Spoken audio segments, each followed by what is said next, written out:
Ghost Rider is the premier attraction at Knott's Berry Farm in Buena Park, California. This wooden roller coaster is one of the best rides in the state, and it has a rather interesting history. The ride was originally built by Custom Coasters International in 1998, but it was completely overhauled by Great Coasters International in 2016. And in this video, I will be reviewing Ghost Rider and explaining why it's one of my favorite wooden roller coasters. Ghost Rider was originally supposed to open in summer of 1999, but construction progressed so quickly that the ride actually debuted in December of 1998. The ride opened as the longest wooden roller coaster on the West Coast. Interestingly, the ride later gained the records for the tallest and fastest wood coaster on the West Coast, when Six Flags Magic Mountain converted Colossus into Twisted Colossus for the 2015 season. Ghost Rider stands 118 feet, or 36 meters tall, reaches a top speed of 56 miles per hour, or 90 kilometers per hour, and has 4,533 feet, or 1,382 meters of track. The ride was built by CCI, and it was one of the final few rides they built with an all-wood support structure. And Ghost Rider's structure is dense. Not only is it because of the ride's sheer size, but it's also because of the state's earthquake building codes.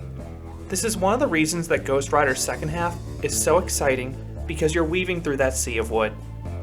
Ghost Rider is located in the park's Ghost Town area, and the ride extends outside the park's boundaries.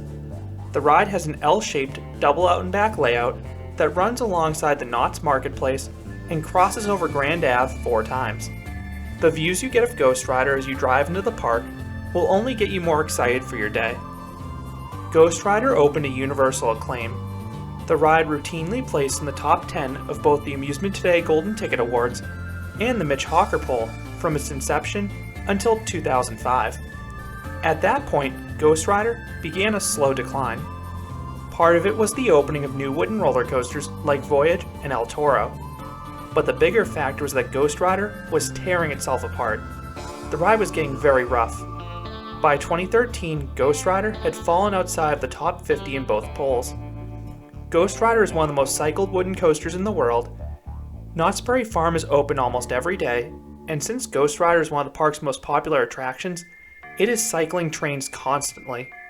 The ride has annual maintenance, but the aggressive layout was just tearing itself apart, faster than Knott's could repair it. Riders were finding the experience unbearably rough. Eventually, the park started bringing trains to a full stop in the mid-course brake run. This would help reduce wear in the second half and make the experience more comfortable for riders by slowing it down. But it sapped Ghost Rider of its elite pacing and intensity. Knott's realized something had to be done, and for the 2016 season, which coincided with the 75th anniversary of Ghost Town, the park brought in Great Coasters International to renovate Ghost Rider. The ride was completely retracked start to finish, and it was even reprofiled in some sections.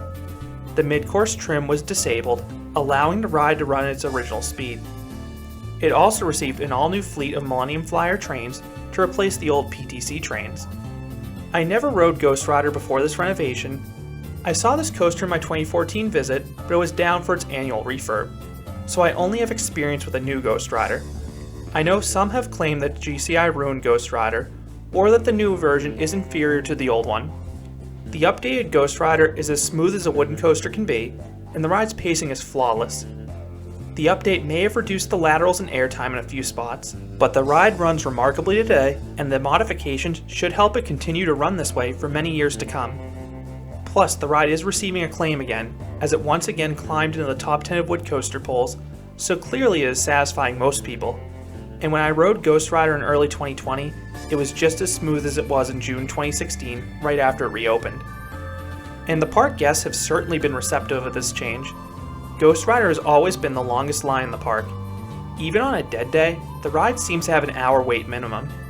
It doesn't help that the ride is located near the main entrance, so it gets swarmed with people immediately after the park opens, and the crowds never really subside. The ride's capacity is not that great either. The ride has a long duration, and even with that, the ride often stacks. It seems to take forever for the restraints to actually get lowered because it takes people a really long time to store their loose articles on the platform. And one downside to the renovation is that it actually reduced the ride's capacity from 28 riders to 24. This is one of the reasons I always budget Fastlane when I go to Knott's Berry Farm, so I can maximize my Ghost Rider rides. The other option that was unveiled shortly before the pandemic shut down was a single rider line. I used this a few times in my most recent visit, and usually I was the only one using it, so I'd often board the next train. In terms of seat selection, I strongly preferred the back on Ghost Rider until my most recent visit. Now I'm torn since both the front and back offer similarly awesome laterals, but each has certain elements that are better from an airtime perspective, and it also depends what type of airtime you want on a particular ride. One thing to watch out for with Ghost Rider's trains though is that the T-bar restraint will continuously lower and tighten unless you hold on to it. Ghost Rider begins with a short dip out of the station and a turn that gives you some surprising laterals, but it just foreshadows what's going to come. You then ascend the lift hill. If you look to the right, you get a great view of Knott's Berry Farm. And when you reach the top, you plunge down the 108-foot or 33-meter drop.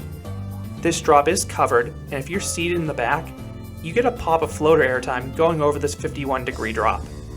The pullout is one of the underrated parts of the ride as well. It is really sharp, so it gives some good positive G's for a traditional wooden coaster. It also banks you to the left, so you get a small burst of laterals as well. And then you have some shocking head choppers as you charge through the ride support structure for the first time. You then fly over a giant camelback. The second hill gives a good pop of ejector airtime up front. In the back, you get sustained floater airtime as you're pulled over this hill. You then rise up into the first turnaround, getting some faint floater airtime up front.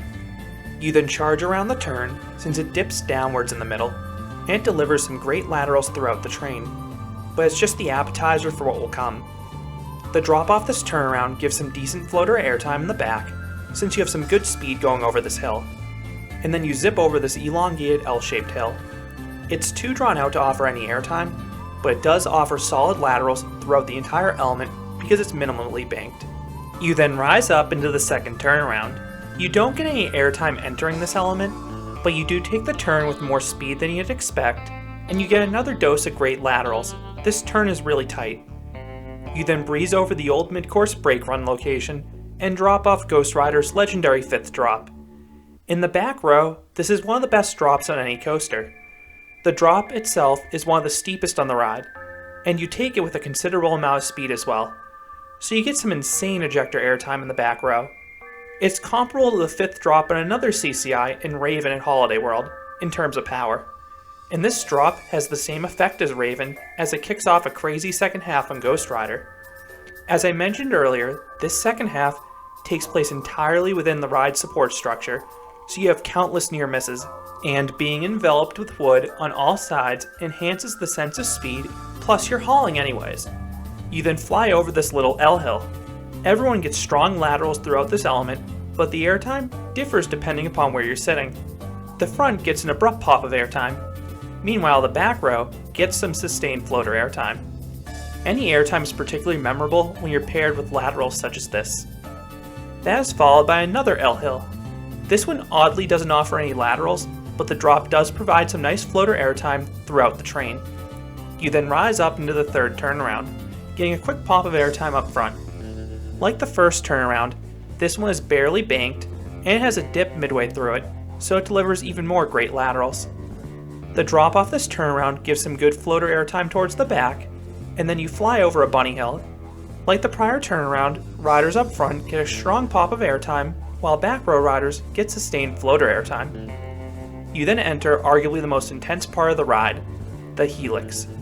The Helix in Holiday World's legend is considered by many to be the best Helix in the world for sustained laterals, but I think the one in Ghost Rider is just as good.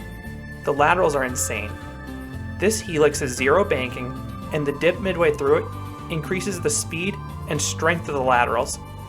You will struggle to keep your body upright during this element.